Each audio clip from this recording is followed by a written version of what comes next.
Қыз басқа қатысушымен танысқым келеді дейді. Өз еркі. Мен қарсы емеспін, вообще қарсы емеспін. Наоборот, даже хайыр дейді ғой, хайыр. Қысқанысқа.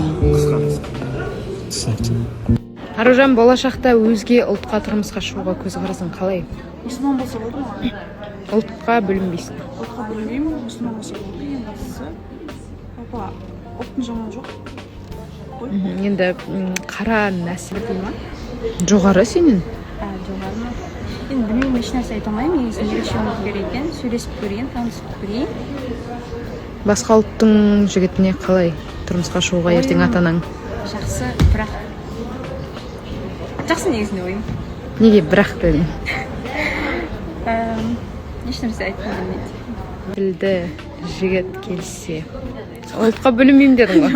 Жоқ, енді Мұсылман, бірақ көп қара нәсілді адамдар мұсылмандар болып бәрібір келеді. бізде қазақи менталитет ойнап тұрады.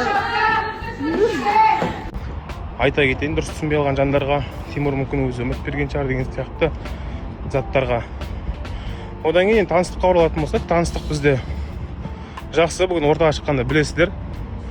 Одан бөлек енді біз кеше эфирден кейін сырласқан болатынбыз, әңгіме қылған болатынбыз. Енді барлығын бүгін қосылайық бағдарламасынан 14:30-да білесіздер, достар. Барлықтарыңызға күндеріңіз сәтті өтсін. Бізді қолдап жүріңіздер. Айтпақшы, миллион. Ол жалға жаңа естіп қалып жатырмын. Бірінші рет сақалды жігітпен танысып жатырмын деп жатсың. Негізі типажың ондай жігіттер емес. Сақал жоқтар. Енді сөйлесіп көрейік. Қалай сырт келбет бойынша үміткер көңілден шықты ма? Бой бойынша, стиль бойынша? Ассалаумағалейкум, достар. Қайырлы таң, қайырлы күн. Біреулерге қалайсыздар? Бұйырса бүгін эфирға баратырмыз. Бұйырса бүгін ортаға шығуым керек. Айта кететін нәрсе, достар, кешегі нәрсе бойынша айта кетейік. Негізі Гүлбайраммен мен өте қатты жақсы дос болып араластым басында.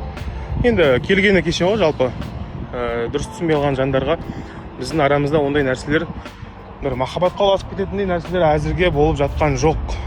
Соны